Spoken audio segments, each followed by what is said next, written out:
Hello everybody, welcome back to the channel. It is Kate here with another video, and in today's video we're going to be talking about a creature survival game that is up and coming that I've been working on the past few weeks with a few developers called SEL.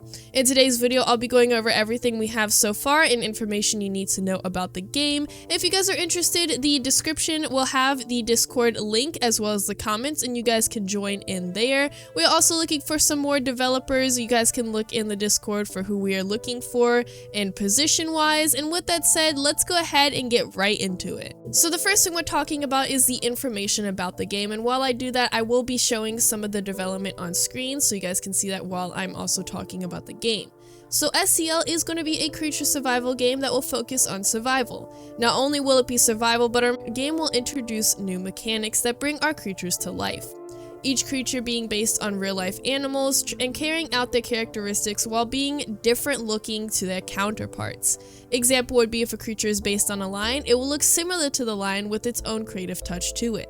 We'll have two different types of creatures. The first ones will be enhanced like animals. So for example, we'll have an advanced coyote, and what that means is it will look very similar to a coyote, except we'll have its own creative touch to it, like maybe some spikes or something like that, so it'll be very enhanced. And then we'll have the ones that are obvious mixes of the creatures. So for example, right now we are actually having one that's being worked on that is part deer and part horse, so it obviously have those two counterparts kind of mixed together. The release date of this game is too early to announce. An official release date is planned to be at least around late 2025 to the early 2026.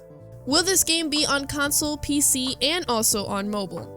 Since we want this game to have a lot of realistic mechanics and make it more diverse than any other creature game you've ever seen, mobile is very unknown because I don't want it to be so much that you have like no room on your screen to do anything. But if we do, we will plan and try to support all three of PC, mobile, and console. Will growth be a thing? Yes, we plan on adding different models for each growth stage: baby, juvenile, teen, subadult, adult, and elder. Combat. Combat will be based on realistic combat between animals in real life, as we try our best to kind of make it realistic as possible. A reference to this would be Echoes La Brea, as I really like how they did their combat in their game, and I want to try doing something similar. That doesn't mean I'm trying to copy them, I just want to try doing something similar in the ways of how they do combat mechanics. How will babies work, or will it just be a poof you're alive now situation? Alongside that, will players spawn as baby, juvenile straight off the bat? Players will spawn as a juvie and grow to an adult, but those who are being spawned in by another player, there are two ways. The first one is adopting, a female creature who doesn't lay eggs. There will either be a creature who lays eggs or live birth, which we call adopting to not get in trouble with Roblox. You can turn on adopting and allow players to spawn next to you. Depending on the creature, depends on the cooldown for adopting. Example would be, one species may have a minute cooldown until another player can spawn from them again, while others can have a 5-minute cooldown. For adopting to work, a male creature of their species must be with that female at that time. For ones that lay eggs, they can create a nest and incubate their eggs by laying on them, and players can hatch from said eggs. Like the Isle, if you spawn in as a creature, you will be a juvie, not an infant. The only way you can spawn as an infant model is being nested in or adopted in. Perks to being nested and adopted in, to make it so that you guys don't feel like you have to be growing every single stage, is you get a natural boost, which we'll talk about in a second. Will there be mutations and buffs to the game? Yes, and this is exactly how they'll work. Mutations. Since our models will be textured, mutations will be physical changes to the model itself. Example would be albino and melanistic. These will be some of the mutations obtainable. To obtain mutations, you must be nested in or adopted in. Mutations cannot be gained from just spawning in, you must be nested or adopted in to actually get these. Different types of mutations planned would be albino, melanistic, piebald, and ethereistic, which would be pink. How buffs and boosts will work is they'll be kind of like the mental changes of the animal. An example would be the stone, which is actually a whip name of one of the buffs because we don't have an official name for it yet. This buff will give you thicker, stronger skin and scale to protect you and avoid more damage from other players. Buffs can be attained from growing as you grow your creature, and you will have a chance to gain boost and buffs. Some may be rarer than others. To higher chances of gaining buffs, you can actually be nested and adopted in, and you can also naturally gain buffs from your parents when nested or adopted in.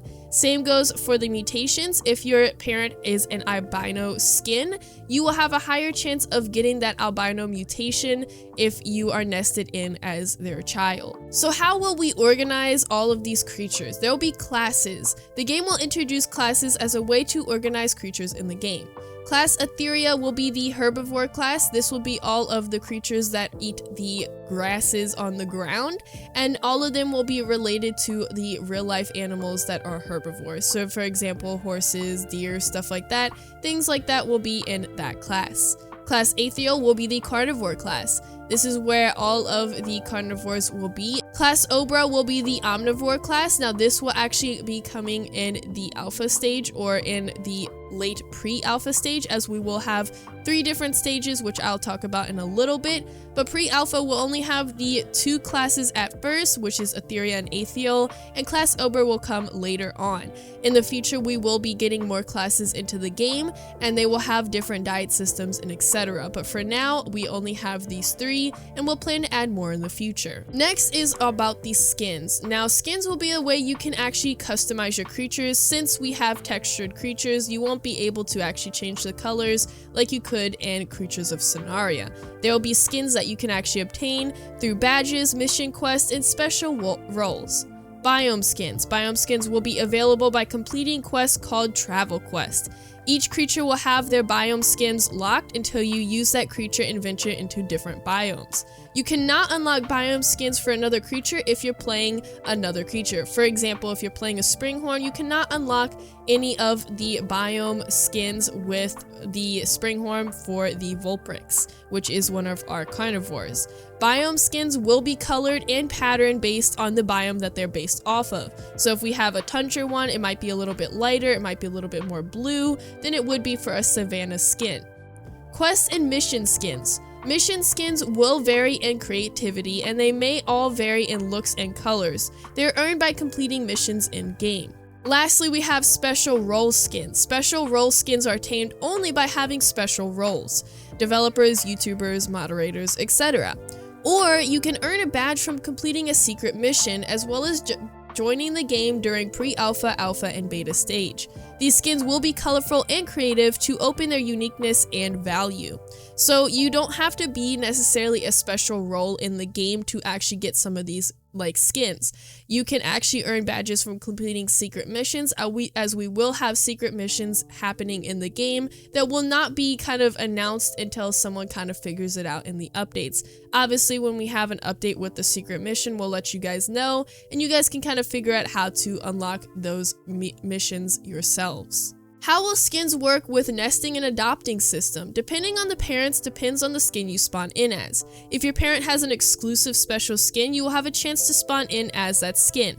But if you don't have that skin unlocked, you will not be able to repick the skin unless you get nested back in and get the skin. This will give others opportunities to play with special skins like YouTuber only skins, etc., but keep its value for those who truly own it. So what this basically means is whoever you're being nested in by is gonna give you the chance of your skins. Now, if they have regular biome skins, obviously you're gonna have one of the biome skins of your parents. But if they have special ones, for instance, if there's a YouTuber nesting in people, then you have a chance of actually getting the YouTuber skin. But once that creature dies, you will not be able to re-choose that skin unless you get nested back in with the skin. This gives people opportunities to play with special skins that they cannot actually get, but it also keeps the value to those who truly own it on the game. One of the newest mechanics we've came up with is dueling. Dueling will be a realistic mechanic added to SEL. This will be at a full release or much later date because it's going to have a lot of work put into it.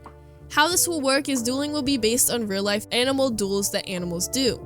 Depending on what creature is based on and mixed with depends on how they would duel. A player can walk up to another player of the same species and hit a key or button to ask them to duel. If accepted, a countdown will happen, and in that countdown, you will be able to stand off on the other player, roaring and calling while the countdown. This will give you buffs during the duel, and it could also scare off the other player if they are not roaring back. So in that countdown, when you roar at somebody and then they're not roaring back or they're just silent, it could actually make them be scared off, and it will force the other player to flee. This will not be a choice they have, it will actually force them to flee, and they have no other choice but to. After the countdown, the duel has begun. You will have a minigame for both players with a bar. Whoever hits closest to the aim spot has the upper hand and eventually will win. While dueling, an animation will play. Depending on the creatures, depends on the animations. For example, horned creatures will fight like elks, deer, etc. And other creatures will fight differently depending on what they're based off of.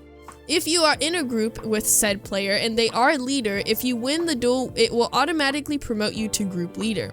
At any point, a player can exit out the duel, but it will cause them to lose. If you run out of stamina during a duel, you can still keep dueling, but the minigame becomes harder and you lose health from dueling faster.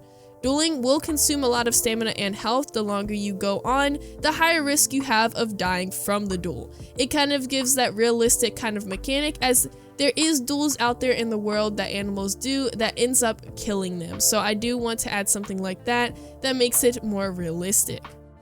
Last thing I'm going to talk about before I talk about some other things is the lore. A long time ago, humanity mysteriously disappeared from Earth, and no one knows why or how it happened, but their absence left the planet in silence. The cities are now forgotten, ruins overgrown by relentless forces of nature. As time passes, nature reclaimed the land without humans to manage the environment. The ecosystem began to reset to evolve in its own way. Undisturbed and free from human influence, slowly the animals that once shared the world with mankind began to adapt to their new environment. This is a world where nature has regained control and life has returned to its natural rhythms. With this info, we decided that the map will actually age as the game ages. And basically what this means is that those who join in pre-alpha, alpha, and beta and full release will see things change on the map. At first, the map will be filled with ruins and cities humans used to call home. As we update the game, the ruins and cities and any other existing human objects will begin to disappear and break apart. The map will be changed every month or so, as my map makers will take away buildings, ruins, roads, or remake the models of the ruins to look slightly more run down. So for you early birds, you will get to see the game in a way others won't at full release or so on. With that, I have a model of a limited time NPC, a robot. These NPCs will be in pre-alpha and alpha and disappear afterwards, so no one will see this at full release. You can't obtain this NPC or play it, but these robots have a 10% chance of giving you a badge with the skin once destroyed. They will be powerful and aggressive and come in different sizes or shapes. There'll be more info on this soon, so stick tuned in my Discord as I'll be announcing some more lore as we go on with the game. I think that is everything I want to cover in today's video. I'll be doing more of these videos later on as we get more development, as we have a bunch of things being worked on currently.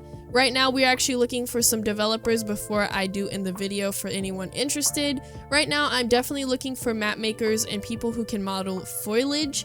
I'm also looking for some more riggers that can rig the models in Blender and make it a little bit more simple and easier for people who are doing the rigs right now. I think that's basically all we're looking for at the moment, as we do already have a scripter and a bunch of content or concept artists, as well as some animators who are really talented. So right now we're pretty good on everything else. That's what we're kind of looking for at the moment. So if you are a developer, consider joining our Discord and applying, as I really do need some map